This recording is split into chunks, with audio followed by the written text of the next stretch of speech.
नमस्कार प्यारे दोस्तों, स्वागत है आप लोगों का आपके अपने चैनल आईएएस विजन में।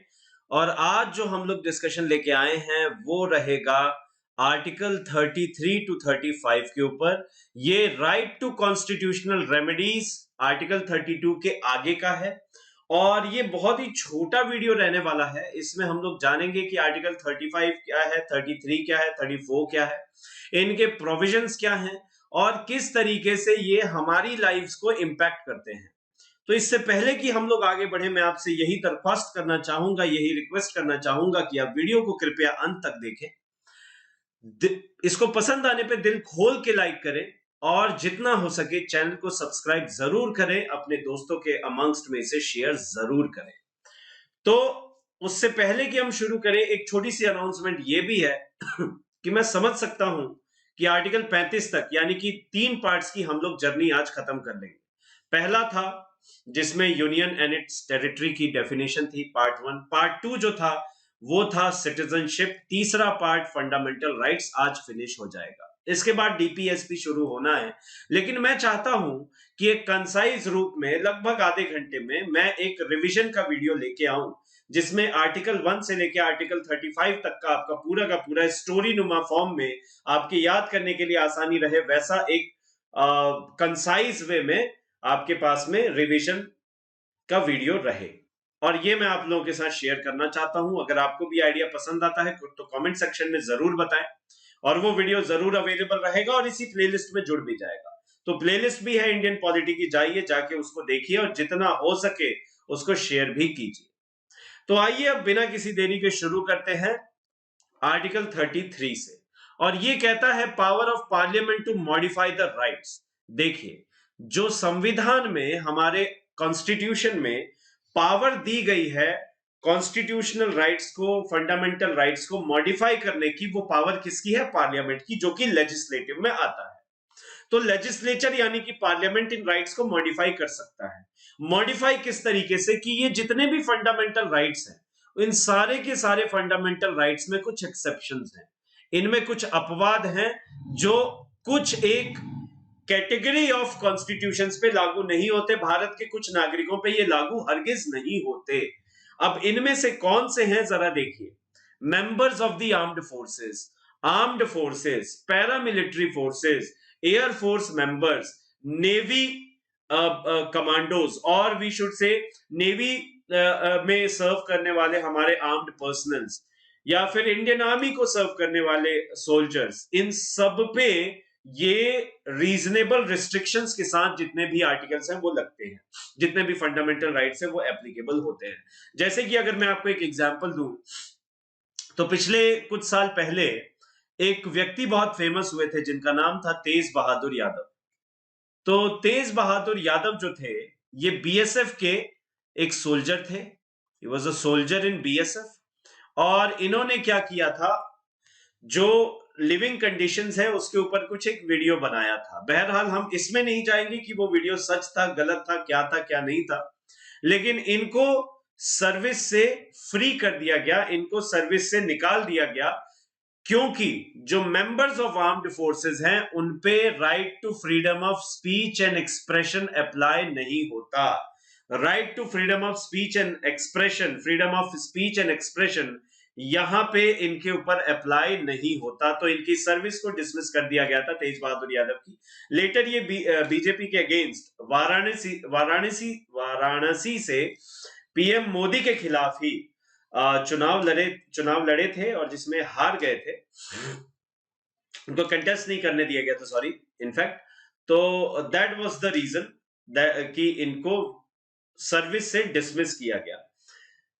तेज बहादुर यादव की ये स्टोरी है। यहां से हमें पता चलता है कि कुछ रीजनेबल रिस्ट्रिक्शंस के साथ या कुछ फंडामेंटल राइट्स एप्लीकेबल ही नहीं है, इनके ऊपर लागू होते ही नहीं है, इनको दिए ही नहीं जाते।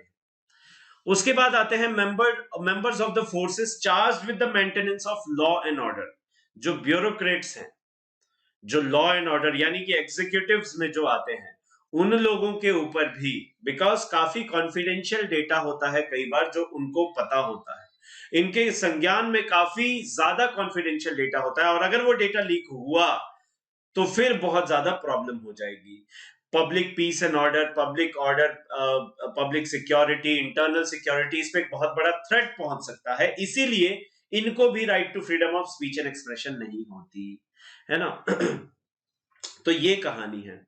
उसके अलावा counter intelligence and intelligence personal, आपने देखा होगा कि कई सारी वेब सीरीज एंड मूवीज भी बन चुकी हैं। RANW, रॉ जिसे कहते हैं, रिसर्च एंड एनालिसिस विंग, इसके जो एजेंट्स हैं, ये बिना ऑफिशियल थैंक यू के भी they are serving their duties and heads of to them. I would like to take this moment of and उनके जज्बे को सलाम करना चाहूंगा कि जो हमारी कंट्री की सिक्योरिटी के लिए day in and day out they are working and without even an official thanks.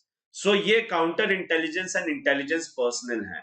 IB, RANW, इनके जो मेंबर्स हैं, ये सभी लोगों के पास बहुत ही सेंसिटिव डेटा होता है, तो इसीलिए इन पे भी बहुत सारे लॉज जो हैं ये एप्लीकेबल नहीं होते।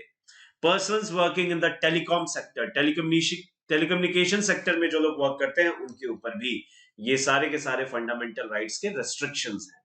जैसे कुछ समय पहले एक मुस्लिम इंडियन एयरफोर्स जवान थे, तो मुस्लिम इंडियन एयरफोर्स जवान ने क्या किया था, दाढ़ी रख ली थी, एक बियर्ड उन्होंने स्पोर्ट की थी, तो फिर उनको सर्विस से डिसमिस कर दिया गया। तो जब सर्विस से डिसमिस किया गया तो ये सीधे सीधे सुप्रीम कोर्ट पहुंचे। इन्होंने कहा कि देखिए आर्टिकल 26 के अंडर मुझे right to freedom of religion है, और मैं इसको बियर्ड को मेरे रिलीजन के तहत मैं इसको कैरी ऑन कर सकता हूं, लेकिन फिर भी मुझे सर्विस से डिसमिस कर दिया गया। तो सुप्रीम कोर्ट ने कहा देखिए ये बात सही है कि आपको राइट टू फ्रीडम है ऑफ रिलीजन है, लेकिन ये essential practices essential religious practice ERPT, इसके अनुसार ये एक एसेंशियलिटी नहीं है, एसेंशियल प्रैक्टिस नहीं है बियर्ड को रखना। राइट, इस्लाम में बियर्ड को रखना, दाढ़ी को रखना, ये कोई एसेंशियल प्रैक्टिस नहीं है। वहीं सिख्स को ये अलाउड है। जो सिख पंथ के लोग हैं, जो सिखिज्म को फॉलो करते हैं, उन लोगों को ये अलाउड है। क्यों? बिकॉज टर्बन यानी पगड़ी और दाढ़ी सिखिज्म में मैंडेटरी है, वो एसेंशियल रिलीजियस प्रैक्टिस है। इसी बिहाफ पे फिर उस पर्सन की, उस जवान की, उस सोल्जर की जो सर्विस डिसमिसल थी, उसको सस्टेन किया, उसको ओवर रूल नहीं किया सुप्रीम कोर्ट ने। तो इस तरीके से आप देख सकते हैं कि ये जो आर्टिकल है ये बताता है कि जो पार्लियामेंट है ये राइट्स को मॉडिफाई भी कर सकता है। इन कैटेगरीज को बिलोंग करने वाले लोगों में ये एक्सेप्शंस है जो लागू होते हैं, और इन एक्सेप्शंस की पालना भी होती है। तो this was article 33 for you. अगला है आर्टिकल 34, सॉरी, जो कि बात करता है मार्शियल लॉ की। मार्शियल लॉ लिटरली मीनिंग होता है इसका मिलिट्री रूल, और मिलिट्री रूल बहुत ही ज्यादा क्या कहें, हम देख ही चुके हैं हमारे not so friendly neighbour Pakistan को, कि पाकिस्तान में कितने मिलिट्री कूच हुए, और जो तख्ता पलट हुआ, सरकारी तख्ता पलट हुआ पाकिस्तान में, अयूब खान, जनरल अयूब खान, फिर जनरल याया खान, फिर उसके बाद जियाउल हक, फिर उसके बाद में परवेज मुशर्रफ। तो ये जितने भी मिलिट्री कूच थे, इनमें हुआ ये कि पाकिस्तान में हमेशा मार्शल लॉ लगा। और पाकिस्तान के मार्शल लॉ की ये खासियत है कि वहां जो मिलिट्री रूल है, वहां पाकिस्तान की मिलिट्री, पाकिस्तान आर्मी, वहां पे भी देश PM ही चलाता है, लेकिन वो पाकिस्तान मिलिट्री है ना। तो पाकिस्तान मिलिट्री जो है वो ऐसा लगता है कि उसका स्टेट है और वो स्टेट को चला रही है, राइट। जबकि इंडिया में क्या है कि अगर पहली चीज तो मार्शल लॉ डिफाइन ही नहीं हुआ है, पहली चीज मार्शल लॉ को डिफाइन ही नहीं किया गया है। हमारे संविधान में मार्शल लॉ को डिफाइन नहीं किया गया है, क्योंकि हमारे कॉन्स्टिट्यूशन मेकर्स को भी इस बात का पूरा यकीन था, अपने लोगों में पूरा यकीन था, सोल ऑफ इंडियन पर्सन, या फिर हम यूं कहें एसेंस, जो एक इंडियन की पूरा का पूरा ऑरा होता है, उसमें उन्हें यकीन था, विश्वास था। और अभी तक के इतिहास में ऐसा हुआ भी नहीं है, एंड फॉर्चुनेटली होना भी नहीं चाहिए कि मार्शल लॉ लगे। और अगर कभी ऐसा होता भी है तो उसका प्रोविजन है कि military will serve as what, an advisory to the government. ठीक है, तो मिलिट्री जो है वो advisory to the state government को सर्व करेगी एज एन एडवाइजरी। ये एडवाइस कर सकते हैं, ये खुद के नियम नहीं चलाएंगे। यानी कि देखिए, रूल बाय मिलिट्री ट्रिब्यूनल्स को ही मार्शल लॉ कहते हैं, यही फर्क है, रूल बाय मिलिट्री ट्रिब्यूनल्स। जैसे कि अभी कई बार आप देखते होंगे कि कई दंगे हुए तो धारा 144 लग गई, तो क्या ये मार्शल लॉ है? नहीं, ये मार्शल लॉ नहीं है। मार्शल लॉ का मतलब है मिलिट्री ट्रिब्यूनल्स के थ्रू जितने भी नियम कानून बनेंगे वो लागू होंगे, और जितने भी ट्रायल्स होंगे वो सारे के सारे मिलिट्री ट्रिब्यूनल्स होंगे, वो जुडिशरी वहां पे आउट ऑफ पावर हो जाएगी। तो धारा 144 लगना मतलब मार्शल लॉ लगना नहीं है। उसमें मिलिट्री जो है, उसमें जो आर्मी है वो असिस्ट करती है किसको? Internal security forces like police को, पीस, काम, पब्लिक ऑर्डर मेंटेन करने के लिए। तो मिलिट्री असिस्ट कर रही है, तो इसलिए अलग है। अच्छा, ये नेशनल इमरजेंसी से भी अलग है। मिलिट्री लॉ, मार्शल लॉ कैसे लगाया जा सकता है? कू करके। कू मतलब तख्ता पलट। और जबकि अगर हम लोग नेशनल इमरजेंसी की बात करें तो बाहर से कोई अटैक हो या इंटरनल आर्म्ड रिबेलियन हो तो नेशनल इमरजेंसी लग सकती है। नेशनल इमरजेंसी में हम लोग देखेंगे, और वहीं पे मार्शल लॉ से इसका अंतर भी देखेंगे जब हम लोग इसके बारे में बात करेंगे। तो so that is why very fortunately India में कभी ये इंपोज नहीं हुआ, कॉन्स्टिट्यूशन मेकर्स ने इसे कभी कॉन्स्टिट्यूशन में डिफाइन नहीं किया, इसीलिए हम लोग मार्शल लॉ के बारे में ज्यादा जानते नहीं है। लेकिन इतना जरूर जानते हैं कि जो पाकिस्तान में मार्शल लॉ है, जो अभी रिसेंटली बर्मा में कू हुआ, तो बर्मा में जो मार्शल लॉ है ना, मिलिट्री रूल है, वो टोटली डिफरेंट है from what it is there in India. जो इंडिया में है, इंडिया में मिलिट्री असिस्ट करेगी, मिलिट्री एडवाइजरी बोर्ड की तरह सर्व करेगी स्टेट को, राइट? खुद के रूल्स नहीं चलाएगी। So that is martial law for you. Next है article 35, legislation to give fundamental rights effect.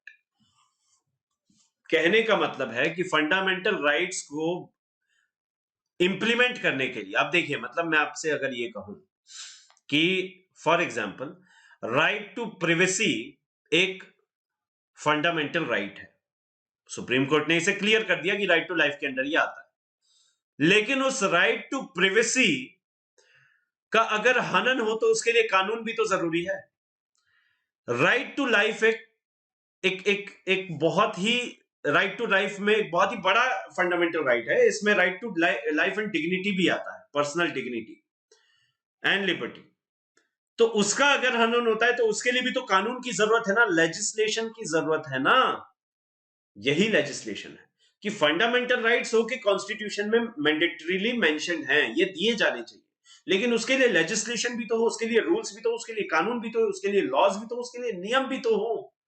अब ये नियम कहां से पता चलेंगे? अब ये नियम कौन देगा? तो जो सोल पावर है, जो पूरी की पूरी पावर है, वो सिर्फ और सिर्फ किसको दी गई है? पार्लियामेंट को, इस देश के संसद को, स्टेट गवर्नमेंट नहीं, नॉट स्टेट लेजिस्लेचर्स। ठीक है, स्टेट लेजिस्लेचर ये डिसाइड नहीं करेगी। यानी कि अगर फॉर एग्जाम्पल चोरी करना अपराध है यदि नॉर्थ इंडिया में, तो साउथ इंडिया में भी है ना? If murder is a crime in Tamil Nadu, then it is the crime in Kashmir as well. Now, right? It is in now was just a thing, but it is always a crime and it will always be a crime.